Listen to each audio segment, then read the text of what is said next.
नमस्कार, स्वागत है आपका उत्तराखंड के बुलेटिन में। मैं हूं आपके साथ विशाल। खबरों का रुख करेंगे, उससे पहले नजर डालते हैं इस वक्त की सुर्खियों पर। उत्तराखंड सीएम ने 500 बेड के नए अस्पताल का शुभारंभ किया। 100 बेड होंगे बच्चों के लिए रिजर्व। कोरोना की तीसरी लहर से पहले की गई तैयारियां। उत्तराखंड 12वीं बोर्ड की परीक्षाएं रद्द। शिक्षा मंत्री अरविंद पांडे ने की घोषणा। 4 छात्र हिट को देखते लिया गया फैसला। देहरादून में फ्रंटियर मुख्यालय के लिए आईटीबीपी को मिलेंगे 15 एकड़ की भूमि। सीएम ने जल्द कार्रवाई के दिए निर्देश। उत्तराखंड लघु व्यापार एसोसिएशन की सरकार से नाराजगी। मुख्यमंत्री ने नाक पर रुड़की विधायक को सौंपा ज्ञापन। देहरादून के बिस्ट गांव में साल भर में शुरू हो जाएगी सोलर पंपिंग योजना। कैबिनेट मंत्री ने तेजी से काम करने के दिए निर्देश। योजना से सैकड़ों ग्रामीणों को फायदा। उत्तराखंड एचएमटी को बदहाल करने का नेता नाकाम। फैक्ट्री पर आधुनिक अस्पताल बनाने की मांग। स्वराज हिंद फौज के संस्थापक अजय सुशील भट्ट ने की न्यूज़, खबरों का सारथी। उत्तराखंड बोर्ड की 12वीं की परीक्षा रद्द कर दी गई है। शिक्षा मंत्री अरविंद पांडे ने बैठक में छात्रों के हित में सोचते हुए फैसला लिया। सीबीएसई आईसीएसई की 12वीं की परीक्षा रद्द होने के बाद अब उत्तराखंड बोर्ड की परीक्षा को भी रद्द कर दिया गया है। शिक्षा मंत्री अरविंद पांडे ने इसकी घोषणा करते हुए क्या कुछ कहा, आपको सुनाते हैं। इस समय देश में कोरोना के हालात को देखते हुए केंद्र ने, सीबीएसई बोर्ड ने जो छात्र हित में, अभिभावक हित में, शिक्षकों के हित में और राष्ट्र के हित में जो इंटरमीडिएट की परीक्षा को निरस्त करने का निर्णय लिया है, मैं उसका स्वागत करता हूं।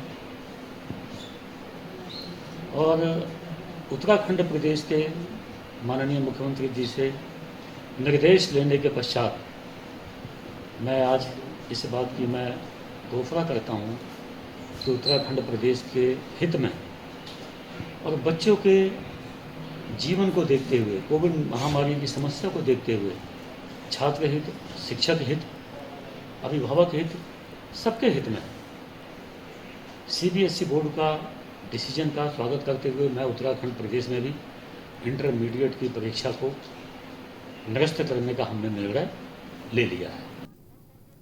गदरपुर में सीबीएसई प्राइवेट स्कूल एसोसिएशन के अध्यक्ष नायाब सिंह धालीवाल ने मोदी सरकार के सीबीएसई बोर्ड की परीक्षा को रद्द करने जाने वाले फैसले पर खुशी जताई है। जिला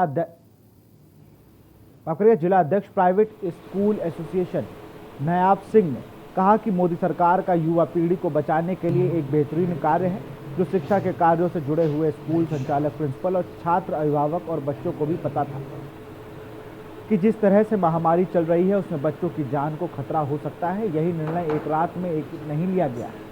बुद्धिजीवियों, शिक्षकों, अभिभावकों और उच्च अधिकारियों द्वारा निर्णय लिया गया है, जिसका हम स्वागत करते हैं।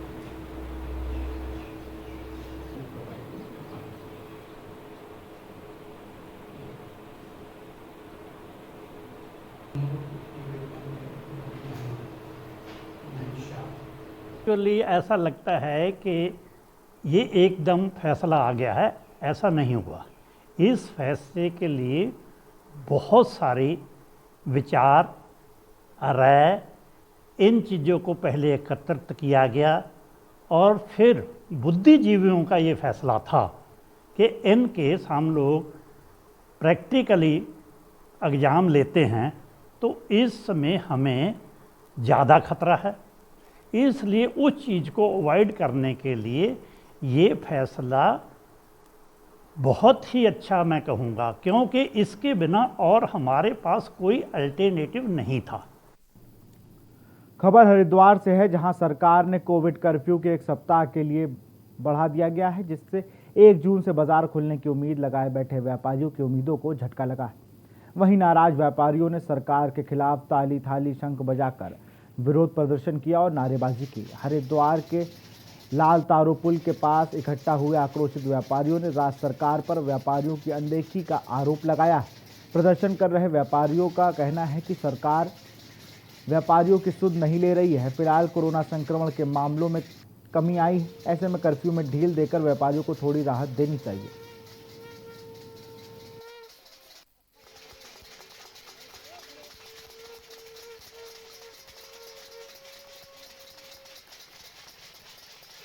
हमने तो आज जो ये थाली बजाने का कार्यक्रम किया है, ये माननीय मोदी जी ने जिस प्रकार 2019 के अंदर जो है कोरोना के लिए लोगों को, जनता को जागरूक करने के लिए थालियां बजवाई थी। आज हमने व्यापारियों ने थालियां बजवाई हैं कि उत्तराखंड की सरकार को जगाने के लिए उत्तराखंड की सरकार जागे और हरिद्वार और पूरे उत्तरांचल प्रदेश के अंदर जो व्यापारियों की आज हालत है, जिस तरीके से आज हालत व्यापारियों की हो रही है और जो भविष्य व्यापारियों का चौपट है, उत्तराखंड सरकार को जगाने के लिए आज ये हमने कार्यक्रम थाली बजाने का किया है। ऐसा है मेरे भाइयों, आज हम सब व्यापारी साथियों ने ये डिसाइड करा था, हमने सब अधिकारियों को भी और सारे अपने जनप्रतिनिधियों को भी ज्ञापन दिया था, माननीय मुख्यमंत्री जी को भी ज्ञापन दिया था। हो सकता है उनकी कोई मजबूरी रही हो, उन्होंने हमारी सारे व्यापार मंडल का, पूरे उत्तराखंड व्यापार मंडल का ये हमने ज्ञापन बना के दिया था कि 1 तारीख से हमें दुकानें खोलने की इजाज़त दी जाए। लेकिन क्या पता क्या मजबूरी उनकी रही हो कि उन्होंने हमारे को इजाज़त नहीं दी। नैनीताल नगर के पशु चिकित्सालय के समीप बीते अप्रैल माह में जिला विकास प्राधिकरण की टीम ने प्राधिकरण के सचिव पंकज उपाध्याय की अगुवाई में नगर पालिका के भवन पर काबिज लोगों द्वारा किए जा रहे अवैध निर्माण को सील कर दिया था। इधर प्राधिकरण के अधिकारियों से प्राप्त जानकारी के अनुसार प्राधिकरण को शिकायत मिली कि इस भवन में काबिज लोग अभी भी सील किए गए भवन का उपयोग कर रहे हैं और उनको आगे यहां और अवैध निर्माण किए जाने का इरादा है। इस शिकायत पर प्राधिकरण की टीम ने मंगलवार को पुनः पुलिस की मौजूदगी में कार्रवाई करते हुए सारे भवन को सील कर दिया है और दरवाजे भी बंद करवा दिए हैं। सचिव ने साफ तौर पर कहा, यदि सरकारी संपत्ति पर अतिक्रमण होता है या पाया जाता है तो संबंधित विभाग से बात कर तुरंत ध्वस्तीकरण की कार्रवाई की जाएगी। वहीं कर्फ्यू से हो रही निजी वैध कार्यों से अलंबित जिनमें मानचित्र स्वीकृत किया जा चुका है, ऐसे मामले 15 दिनों के भीतर निस्तारित करने का भी प्रयास किया जाएगा। पूर्व में प्राधिकरण द्वारा सील करने के बाद भी जो अवैध निर्माण करता है उनके द्वारा सील को हटा करके उस पर फिर से कब्जा करने का प्रयास किया। प्रथम दृष्टया हमारी जानकारी के अनुसार वो संपत्ति नगर पालिका की है। चूँकि सरकारी संपत्ति का मामला भी है, अगर ये निजी संपत्ति होती और बिना अनुमति का निर्माण का प्रकरण होता तो एक दूसरी विषय होती, उसमें उनको एक अवसर दिया जा सकता था। लेकिन सरकारी संपत्ति स्पष्ट होने के बावजूद बिना अनुमति के निर्माण किया गया और कर्फ्यू का लाभ उठाते हुए फिर से कब्जा करने का प्रयास किया गया। ये वहीं आसपास के लोगों द्वारा हमें व्हाट्सएप के माध्यम से सूचना दी गई थी। इसी पर आज उसे पुनः सीलिंग कराई गई है। संबंधित व्यक्तियों के खिलाफ प्रथम सूचना रिपोर्ट दर्ज करने के लिए प्रेषित किया गया है पुलिस को रिपोर्ट। ऋषिकेश क्षेत्र के समस्त व्यापारिक संगठन पिछले कुछ दिनों से कोविड कर्फ्यू में व्यापारियों को राहत देने की मांग कर रहे हैं। बीते दिनों सरकार की नई गाइडलाइन में व्यापारियों को ज्यादा राहत नहीं मिल पाई है। नगर क्षेत्र के सभी प्रमुख व्यापारी संगठनों से जुड़े व्यापारियों ने थाली बजाकर सरकार के खिलाफ प्रदर्शन किया। आखिर सरकार और व्यापारियों में कब तक मनमुटाव चलता रहेगा, देखिए इस रिपोर्ट में।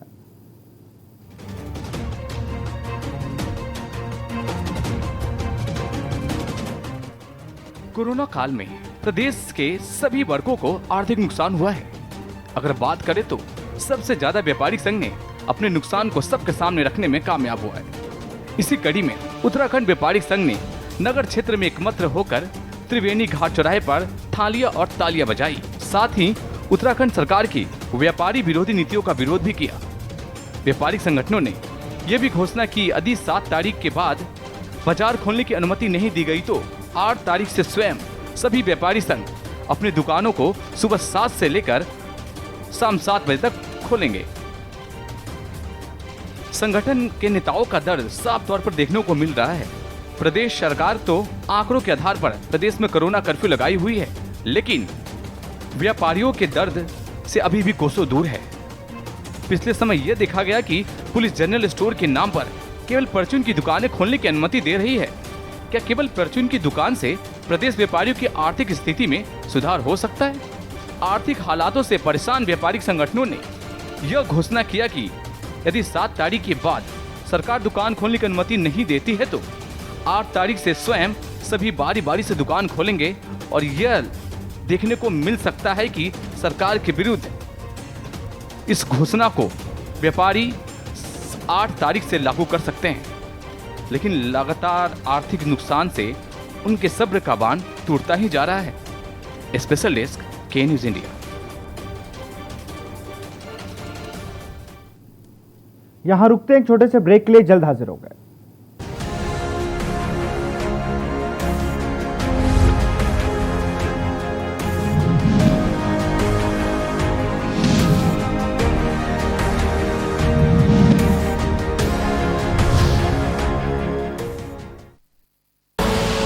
आप देख रहे हैं के न्यूज, खबरों का सारथी।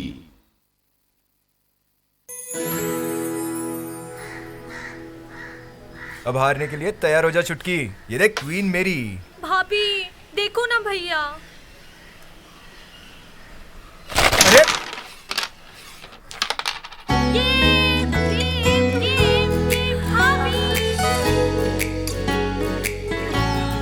पिटारा खजाना खास पलों का। जुबान के लिए उड़ चला गैरों की जमीन पर, खुशबू अपने पन की ढूंढता। दूर कितना भी जा, इस जुबान से दूर ना जा पाओगे। विमल, बोलो जुबान केसरी। आप देख रहे हैं के न्यूज, खबरों का सारथी।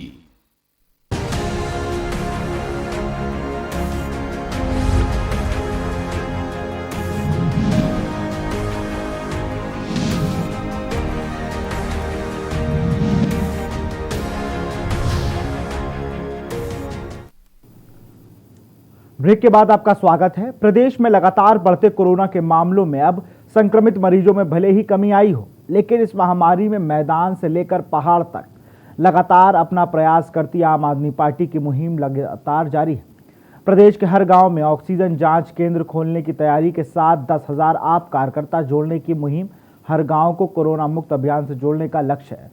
वहीं के न्यूज के उत्तराखंड ब्यूरो चीफ राजेश वर्मा ने प्रदेश प्रवक्ता रविंद्र आनंद से खास बातचीत की। जब जब देश पर संकट आया है तो हर जनमानस से लेकर सभी राजनीतिक पार्टियों ने कंधे से कंधा मिलाकर देश का साथ दिया है। वहीं इस समय कोरोना काल के चलते हर गांव को कोरोना से मुक्त करने का अभियान अब आम आदमी पार्टी ने उठाया है। हमारे साथ प्रदेश प्रवक्ता हैं रविंद्र आनंद जी, उनसे बात करते ही क्या ये पहल है और किस तरीके से आप लोग इसको निभाना जा रहे हैं।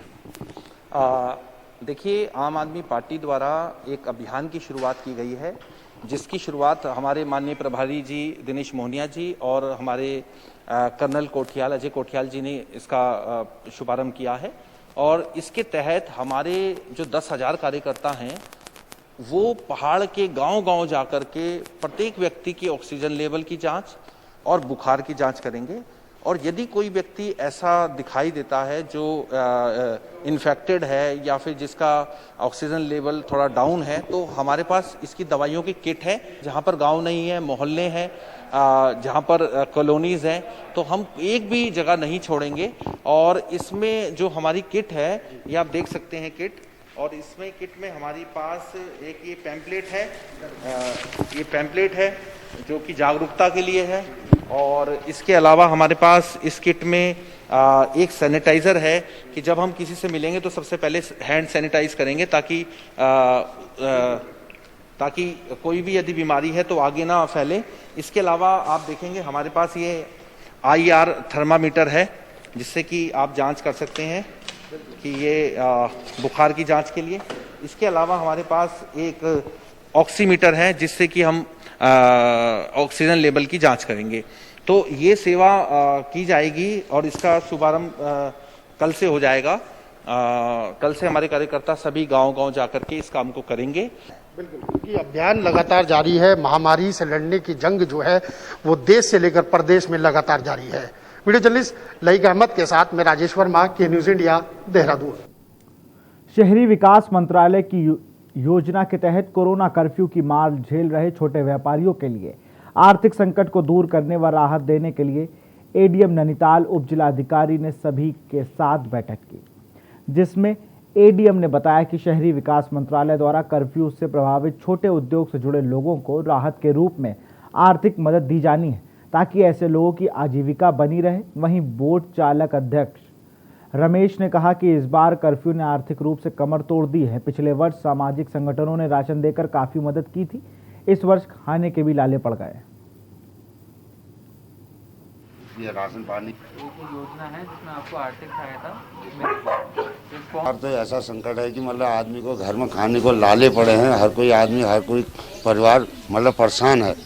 मतलब हमारा काम ये नाव से ही सम्मिलित है और इसके बिना हमारा कोई रोजगार नहीं है। बच्चे सबके बेरोजगार हैं। आजकल के टाइम पर नौकरी किसी के बच्चों के पास है नहीं, इसलिए जो हम नाव का काम करते हैं अपने परिवार का आजीविका चलाते हैं।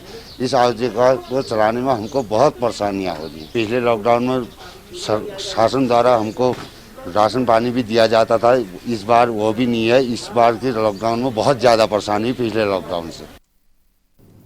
लक्सर में व्यापार मंडल से जुड़े लक्सर के व्यापारियों ने कोरोना कर्फ्यू न खोलने के सरकार के फैसले के खिलाफ नगर के एक मंदिर में मौन उपवास रखा। उन्होंने प्रदेश सरकार को सद्बुद्धि देने के लिए भगवान से प्रार्थना की, साथ ही व्यापारियों को कर्फ्यू में ढील देने की मांग की। संगठन से जुड़े कारोबारी मंगलवार से इस को लेकर शांतिपूर्वक आंदोलन कर रहे हैं। पहले दिन उन्होंने दुकानों के सामने थाली बजाकर प्रदर्शन किया था। बुधवार को संगठन पदाधिकारियों व अन्य व्यापारियों के साथ सद्बुद्धि देने के लिए प्रार्थना की और व्यापारिक संघ ने बताया कि हमारी तरफ सरकार को हर साल हजारों करोड़ का टैक्स जमा किया जाता है।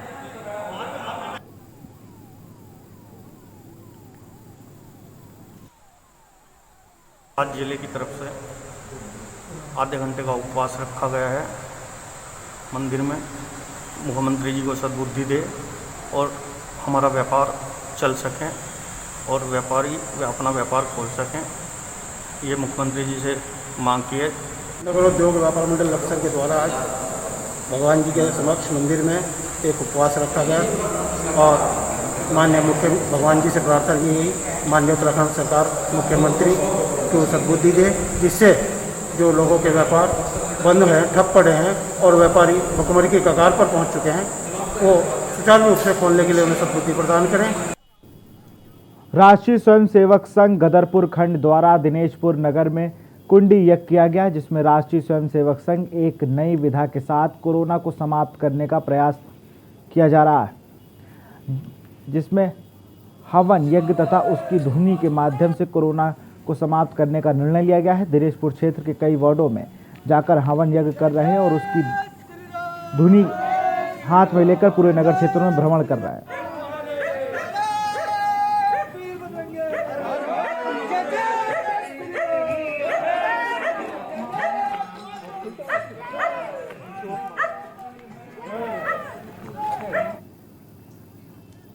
यहाँ रुकते एक छोटे से ब्रेक के लिए, जल्द हाजिर होंगे।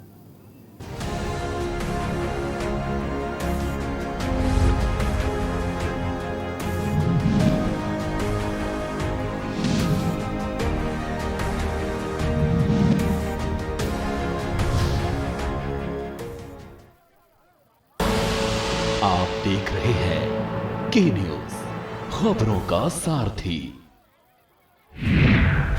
जिला पंचायतों पर कब्जे की जंग, क्या यादव ओबीसी सपा के संग? मुस्लिम वोट से हो गया मोहभंग। 2022 दंगल से पहले छोटी जंग, बीजेपी के खिलाफ जाति वाली चाल, सपा का यादव ओबीसी दांव। आज का मुद्दा रात 8 बजे।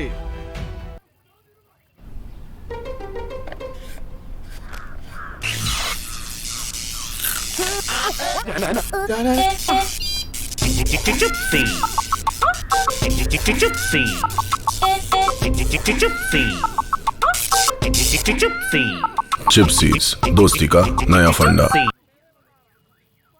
जुबान के लिए उड़ चला गैरों की ज़मीं पर, खुशबू अपने पन की ढूंढता। दूर कितना भी जाओ, इस जुबान से दूर ना जा पाओगे। विमल, बोलो जुबान केसरी।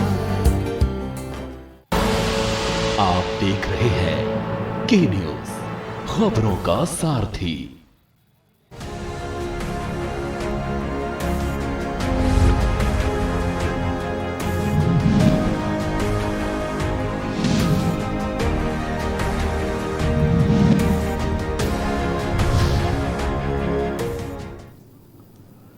ब्रेक के बाद आपका स्वागत है। कोरोना की तीसरी लहर कितनी भयावह होगी इसकी कल्पना करना भी मुश्किल है। तीसरी लहर के कयास से ही सरकार पहले से ही सतर्क नजर आ रही।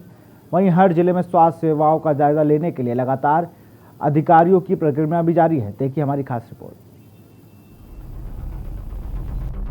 कोरोना महामारी की दूसरी लहर में देश भर में जो मौत के आंकड़े सामने आए हैं वो दिल दहला देने वाली है। कोरोना से डटकर लड़ाई लड़ने वालों ने तो मौत को हराने में कामयाब हो गए, लेकिन कुछ ऐसे भी थे जो कोरोना की जंग में जिंदगी से हार गए और अपनों से हमेशा के लिए दूर हो गए।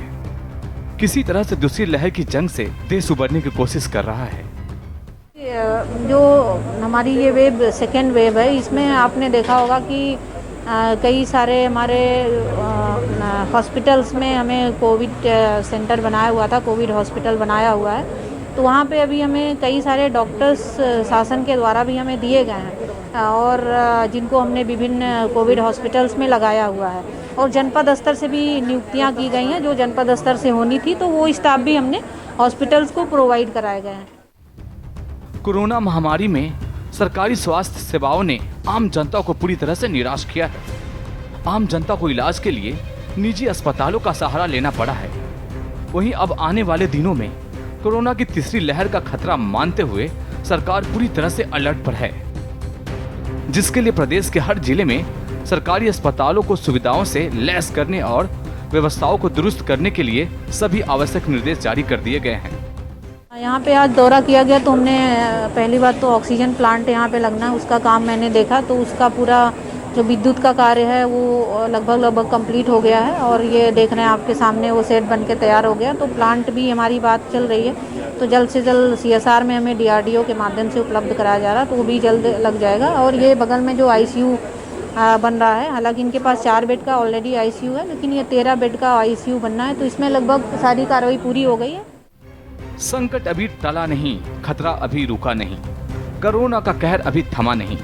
इसीलिए लापरवाही करना आपको भारी पड़ सकता है, क्योंकि कोरोना की तीसरी लहर पर काबू पाने के लिए सरकार और स्वास्थ्य महकमा भले ही कितनी तैयारियां कर ले, लेकिन बिना जनता के सहयोग से कुछ संभव नहीं हो सकता। स्पेशल डेस्क के न्यूज इंडिया। खबर रुड़की से है, जहां कोरोना वैक्सीन लगाने को लेकर SDM लगातार बैठक कर जागरूक कर रहे हैं, जिससे बढ़ते कोरोना संक्रमण पर लगाम लगाई जा सके। वहीं SDM पूरन सिंह राणा ने रुड़की सिविल लाइन कोतवाली मदरसों के संचालकों और दुकानदारों सहित कई लोगों के साथ बैठक की। उन्होंने कहा कि इस महामारी से लड़ने के लिए वैक्सीनेशन ही एक मात्र उपाय है जिससे बचाव हो सकता है, इसलिए लोगों को टीकाकरण करवाने के लिए आगे आ जाना चाहिए।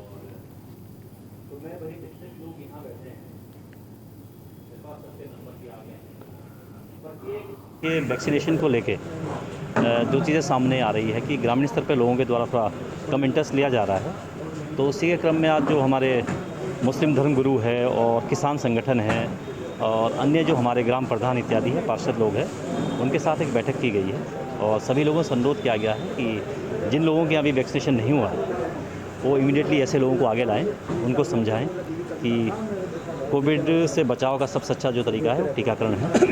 तो सभी लोगों के द्वारा सहयोग की उसमें बात कही गई है। खबर रुद्रप्रयाग से है, जहां यूथ कांग्रेस महानगर अध्यक्ष राजेंद्र निषाद मोनू व सौरभ बेहड़ के नेतृत्व में आज युवाओं ने CMO उधम सिंह नगर का पुतला दहन किया। मोनू निषाद ने कहा कि जिस तरह से आम जनता का हक मारकर भाजपा नेताओं के घर जाकर स्वास्थ्य विभाग की टीम वैक्सीनेशन कर रही है, इसकी जांच होनी चाहिए और दोषी कर्मचारियों के खिलाफ कार्रवाई होनी चाहिए।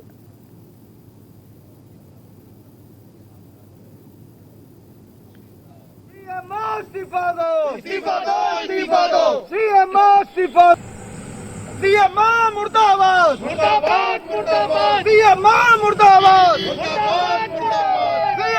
मुर्दाबाद। पर्यावरण को शुद्ध बनाने व सौंदर्यीकरण को लेकर रुड़की गंग नहर इंस्पेक्टर की मुहिम अब रंग लाने लगी है। कोतवाली गंग नहर का सौंदर्यीकरण करने के बाद अब इंस्पेक्टर मनोज मेनवाल ने कोतवाली के निकट शहीद जवान सुनीत नेगी के स्मृति स्थल का भी सौंदर्यीकरण कराया है। काफी दिनों से यह स्मृति स्थल बदहाल अवस्था में पड़ा था, जिसको देखते हुए सौंदर्यीकरण का कार्य किया गया।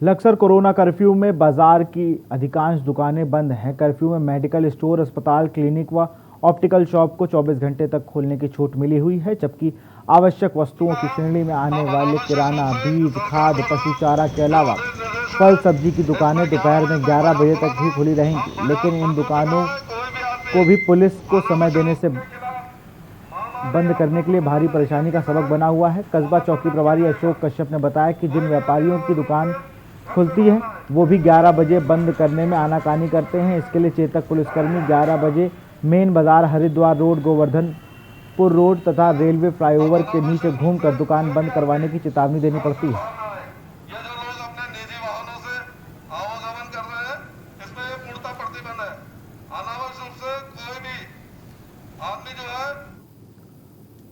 उत्तराखंड में कोरोना संक्रमण की रफ्तार धीमी पड़ने लगी है। बीते लगभग 50 दिन में ऐसा नहीं हुआ है जो यहां जून महीने की पहली तारीख को हुआ है। राज्य में कोरोना संक्रमण के 981 नए मामले सामने आए हैं। कोरोना की दूसरी लहर में उत्तराखंड में कोरोना के मामले 10,000 तक पहुंच गए थे।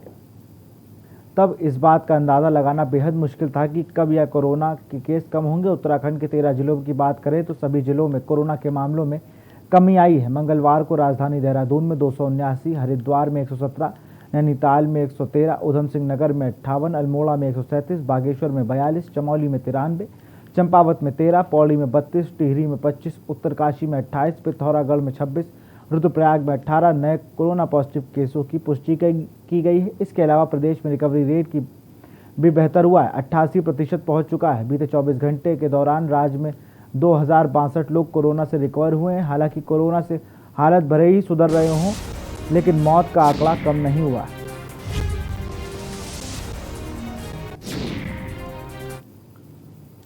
फिलहाल खबरों में इतना ही। देखते रहिए के न्यूज़ इंडिया। नमस्कार।